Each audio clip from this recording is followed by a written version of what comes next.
All right, all right. Hello, everybody. Monty, are we good to go? Does it things look good on your side?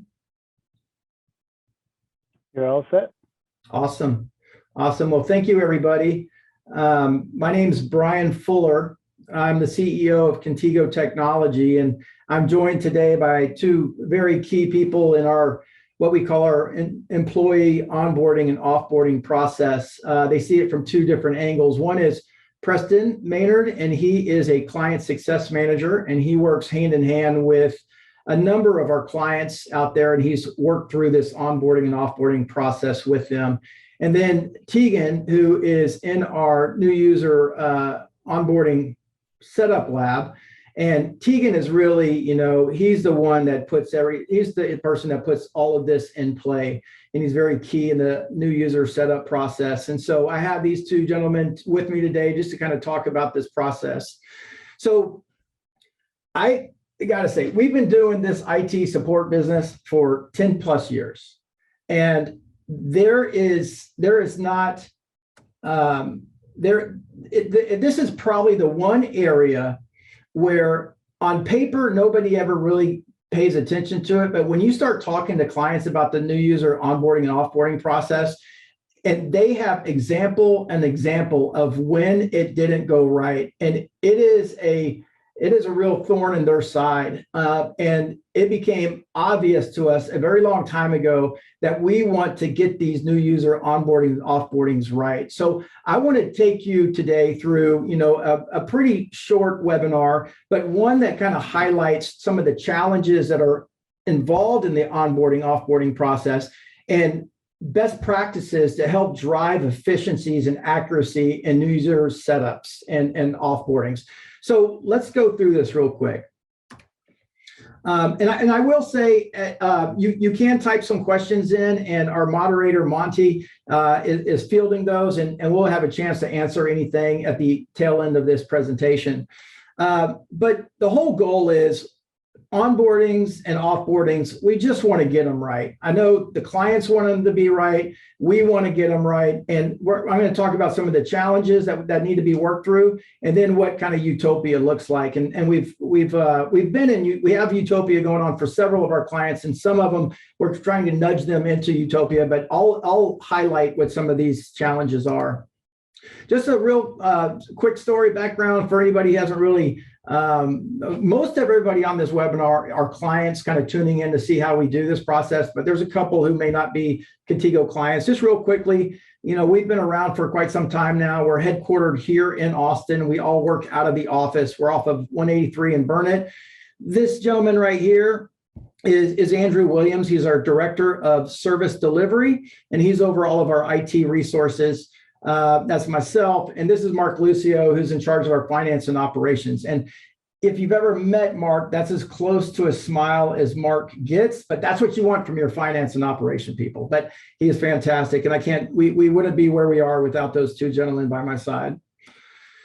A couple accolades. We're real proud of this. Hey, everybody might know of Clutch. If you're out there searching for some kind of service, Clutch is probably more well-known than Expertise, but Expertise and Clutch are very similar. They evaluate different businesses and areas. Well, Expertise recently came into Austin and evaluated 37 MSPs, we're an MSP, a managed service provider, and Contigo got ranked higher than all of them. And it was something we were very proud of. We worked real hard to do a lot of the processes that make us an IT company.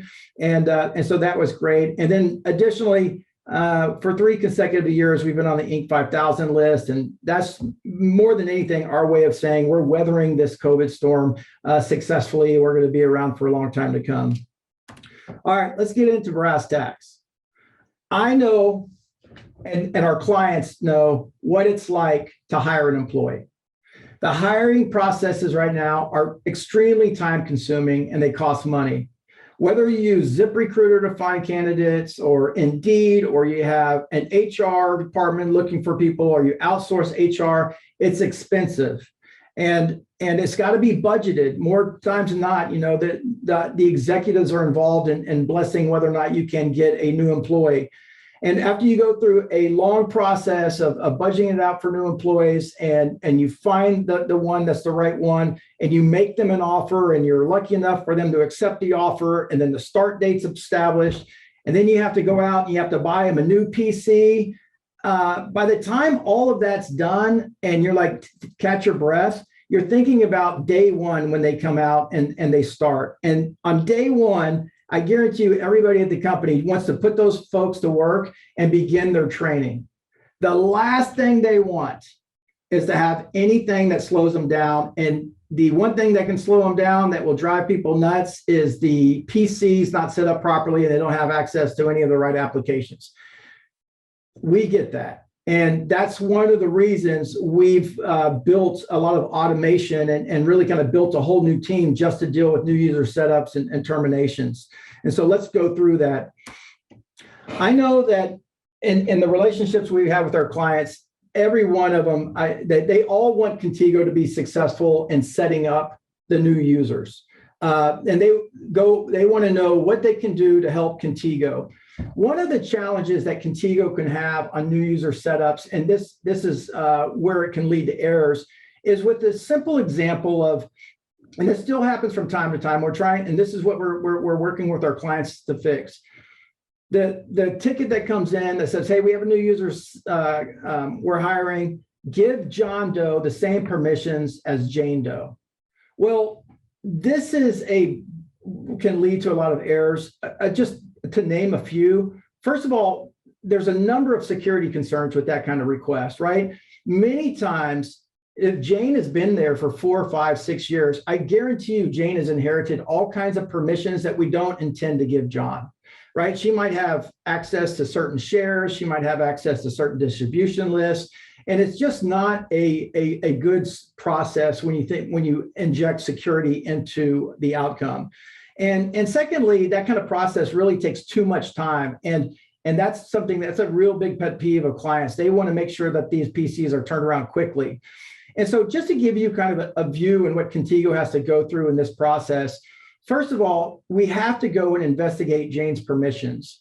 We have to go into the network, and there's IT stuff like Active Directory, and we got to see where Jane sits in that Active Directory and what she has permissions to.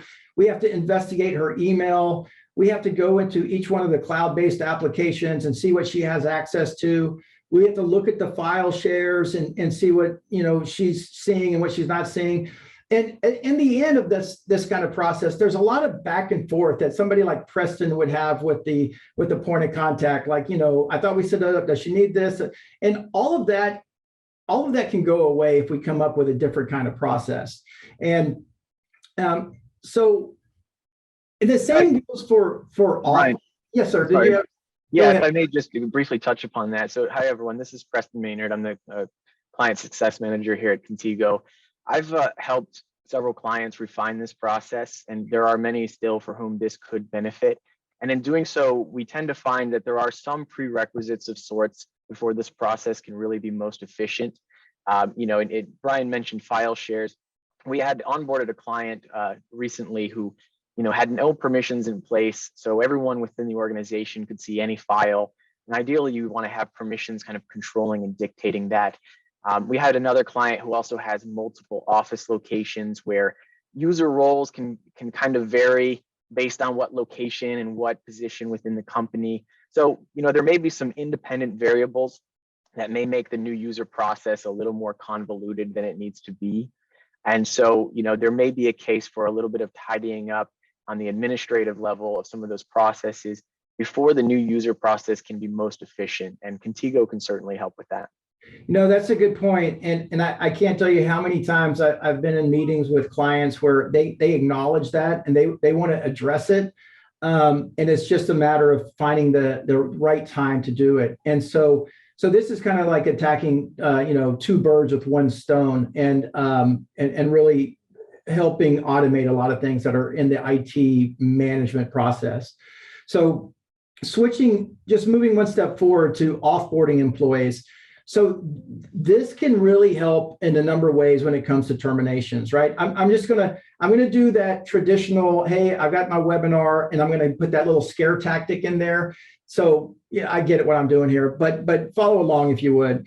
So this came out just a couple of weeks ago. A Kansas man pleads guilty to water facility tampering.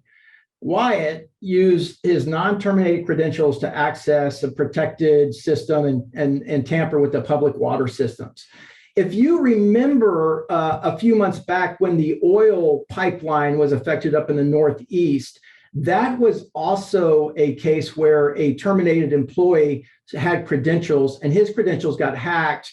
And because that terminated employee had access, that the bad guys were able to get in there.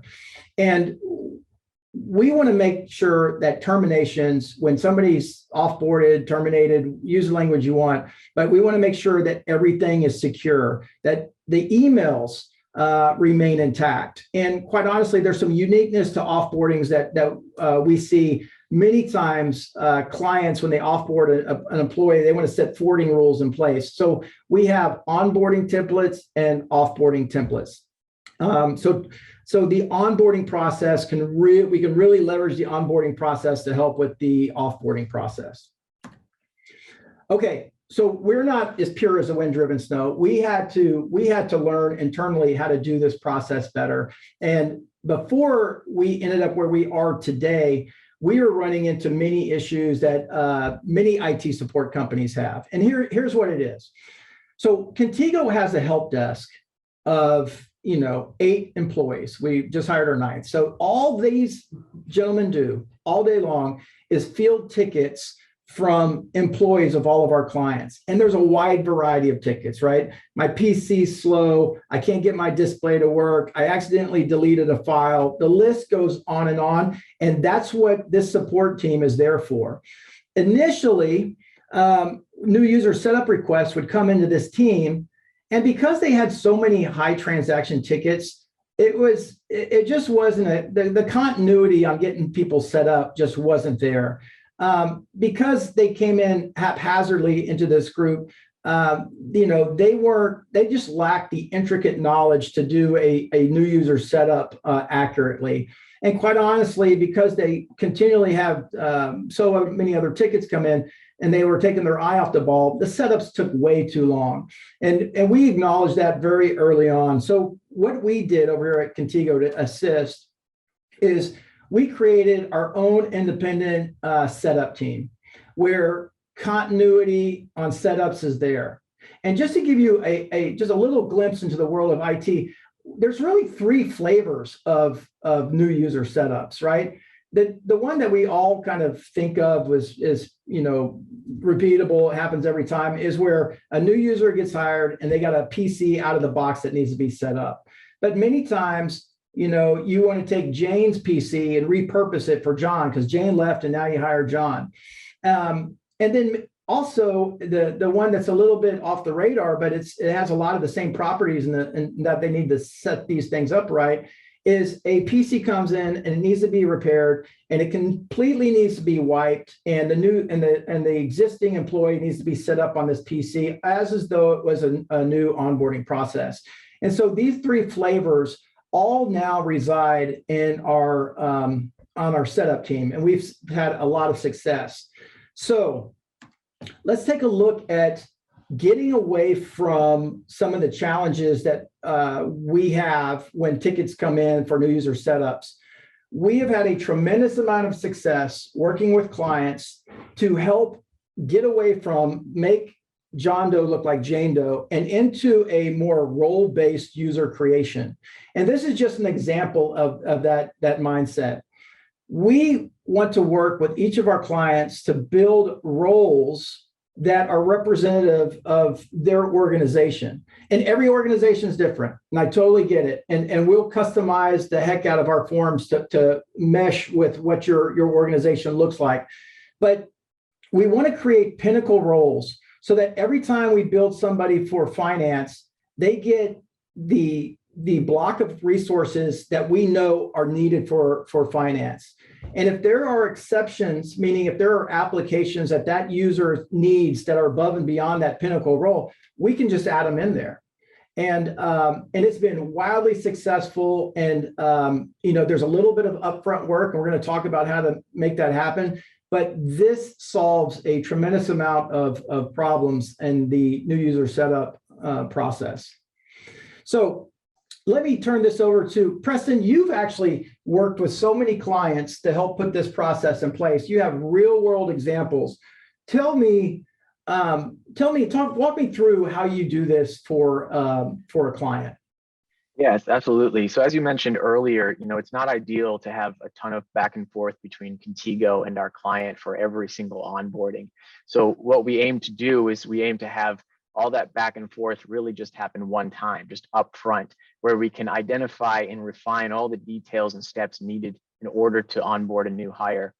And so we can do that a couple of different ways. We can start with any existing documentation.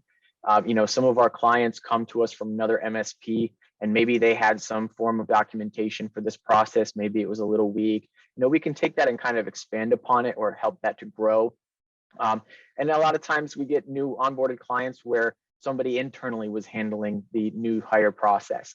And, they may have some steps documented. Most of the time it's just tribal knowledge. They know from rinse and repeat, doing it over and over. They know all the things that need to be done. So we connect with that person internally, and we kind of help to build out all of the steps and then build a form from those steps.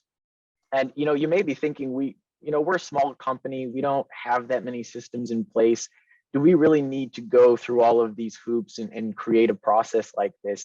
And the short answer is yes. I mean, it's only beneficial, right?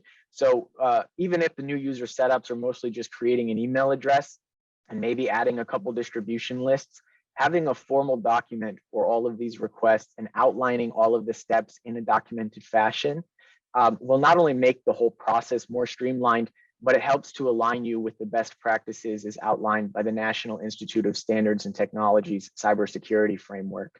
So we've taken what the client has done before, and we've kind of helped to refine that process and put it into a documented form where you can check a few boxes and add a person's name and submit that to us. And that's how fast that tool can be. Yeah, and Preston, you make a great point. In this world that we now live in, where malicious activity is out there in the orbit, we see it on the news. Contigo, for y'all who have seen the latest QBRs, where we talk about our cybersecurity footprint we have for everybody and the best practices we're implementing across the board for all of our clients. This new user setup process is right there in the middle of it. And so this is one of the reasons we want to shine a light on this process and try to make it as easy for everybody, not just from a repeatable efficiency standpoint, but from a security standpoint. And to that point, I'm going to show you just an example here of one of the forms we put together for our clients that kind of represent this role-based setup. So it's very simple. Once we get this all done, we get this from the point of contact. They sign off on it. You can see that in this particular case, there were some distribution lists that they wanted to really articulate who gets what. But we created all these roles for this client. And merely by clicking accounting, already baked into that decision now is we know what shares to give them, we know what kind of email they get, we know what applications they need access to, and it really varies for each different role.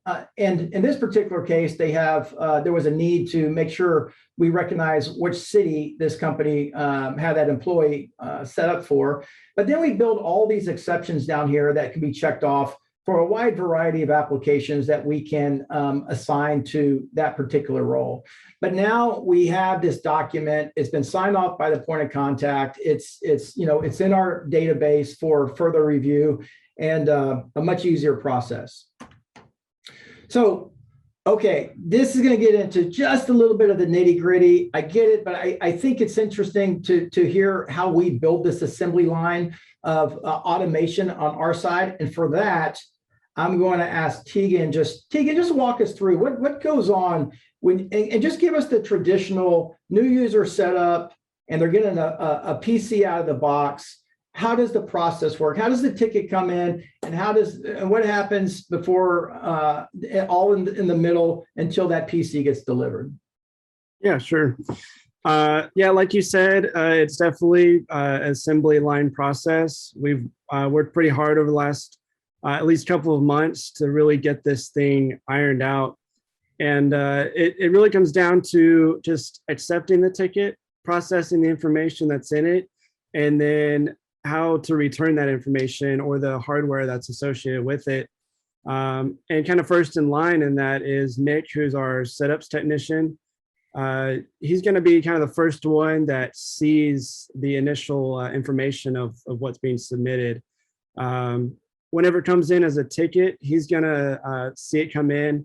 He's going to click accept when he's able to get to it, which is going to notify the submitter that we've seen the ticket and that we are starting the process of getting that set up. What he's going to do then is go through the information that's in it, just kind of make sure that there's some basic information such as like their full name, email, any permissions or applications that they're going to need. And then the next step would be if there's hardware associated with that user. And if there is hardware, he's going to attach Blas, who is the hardware technician. And while Nick is getting their applications and any other information set up for that user, Blas can be concurrently setting up the desktop or laptop or tablet or any other hardware that's been specified, and which really helps the setup process because you can and speed that up to having both of those running at the same time. And once Nick is done with the user setup and Blas has gotten the PC set up with Contigo's applications, any basic applications that we normally set up, getting it up to date, out of the box, all that stuff. Nick will send the credentials and information over to Blas. He'll get it added to the computer, make sure that their profile is configured the way that it was intended to be. And then once that information is added and the computer is good to go, I'll come in, I'll kind of assess the ticket, I'll assess the hardware and the setup process and just kind of make sure there wasn't anything left out. And also making sure that there wasn't any last minute decisions, changes, permissions that the POC or submitter intended to put in or maybe not put in, and then making those changes right before it goes out. Once the information and the computer is good to go, I'll usually set up the shipping process. So whether the client wants to come and get it from our office, if there's hardware, or set up a courier to ship it to their office or ship it directly to their home now, we can do that as well. Or even shipping, I think this week I shipped one all the way to Kentucky. We have clients all over the place. And so really, no matter where they're starting from, we can get it out to them. And so. What about this one right here on PC recommendations? I mean, you're oftentimes in this process having to make recommendations on which PCs, right, to order for a client's employee, or if you see a wave of people being hired by one company. I'm sure you have some thoughts on that. Yeah, with kind of the way that the global supply chain is right now, there's definitely a difficulty in getting hardware. Sometimes right now it could take 1 to even 3 months to get hardware from the time we purchase it. And for a company, that's really kind of strenuous for getting these people started, especially if it's maybe a week or two from the time we get the ticket. So we usually recommend, especially right now, if companies are looking into hiring or they know they're going to be hiring multiple people over the next couple weeks or months from now, just going ahead and getting some hardware that they either pick up themselves or they can reach out to us to help them purchase or spec out. I'll usually be the one that sees kind of what the user's role is. So if they are an engineer kind of speccing up the computer to meet the demands of the programs they're using, or just a simple front desk person getting the hardware that they need. And then, yeah, I was going to say that's yeah. Some people ask me sometimes, they ask like, hey, why can't y'all just have a big inventory of PCs in there for us to choose from? And the reality is everybody is very picky about the PCs that they want to have in their infrastructure. And we learned early on after we tried to have an inventory, but everybody wanted to order something that was specific for them. And so we kind of got out of that business because holding on to PCs for a year or two doesn't do us any good. But we do want you to purchase in advance, and we can cage them up and inventory them for you and just kind of get them off the shelf whenever you got an employee ready and assign it to them. Thank you, Tegan, for that. Now, because I know that a presentation on new user setups could put some people to sleep, I have gone in one step further than the average webinar. I want to show you what our lab looks like. Let me see if I can do this. So there's Nick. He's got his form. He's very, very focused. There's Blas over there. You can see we put, any given time, there's 10 PCs we're getting prepped for for all of our clients. We can upgrade PCs and get those ready. Going through the quality assurance program, it's all done. This is my favorite part. Look how happy he is, and look how happy she is to receive that. That's utopia right there. So thank you for indulging us on that. So on the security standpoint, so when you inject security into this conversation, the one thing that we now require is that the point of contact, there be a designated point of contact that must submit user setups and terminations. It can come in from another person in the organization, but at the end of the day, we're going to need point of contact approval. And that really hasn't been a problem for us or our clients. Now, like we said earlier, and Preston brought this up, we are getting more in line with a series of cybersecurity best practices. And this formal documentation process is aligned with one that we are measuring all of our clients against, which is the National Institute of Security and Standards and Technology, which is a government organization that puts out a series of best practices. And it really is one that is referenced more and more out there than any other kind of cybersecurity posture. All of the user credentials that we send out to these new employees, they're all sent through encrypted emails.